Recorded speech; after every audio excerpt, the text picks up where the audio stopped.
नमस्कार।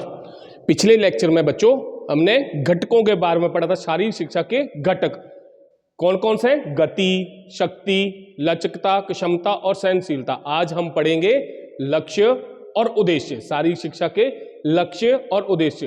अब इसमें क्या है कि जैसे आपको बड़ी हर्ष का विषय है कि आप विद्या भारती के विद्या मंदिरों में पढ़ रहे हैं।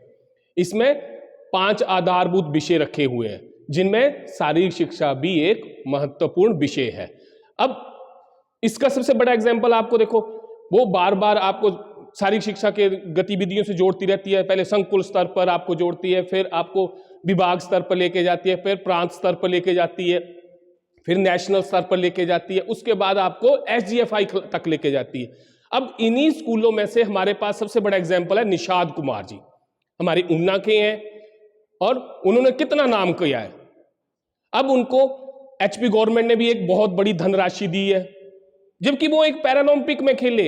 आप सभी बच्चे तो बड़े हष्ट पुष्ट और तंदुरुस्त हैं, आप अपने अंदर ये चीजें लाओ, आप भी आगे तक जा सकते हो। अब इसके लक्ष्य के ऊपर आते हैं। अब लक्ष्य क्या है?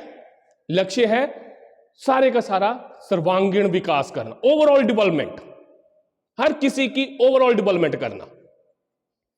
चाहे वो छोटा बच्चा है, चाहे वो लड़की है या लड़का, भैया हो या बहन, उसका सर्वांगीण विकास करना। अब इसके सर्वांगीण विकास में सबसे पहले आता है शारीरिक विकास। उसका शारीरिक विकास भी होना चाहिए।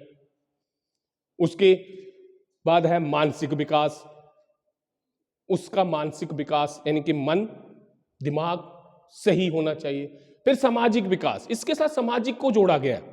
जब शरीर और मन तंदुरुस्त है तो उसके आचार विचार ये भी अच्छे ही आएंगे। फिर उसका सांस्कृतिक विकास, फिर आपसी तालमेल, कोऑर्डिनेशन, सारे मसल्स की सभी के साथ आपकी कोऑर्डिनेशन कैसी है। ठीक है, धन्यवाद। अगला टॉपिक हम फिर करेंगे। धन्यवाद।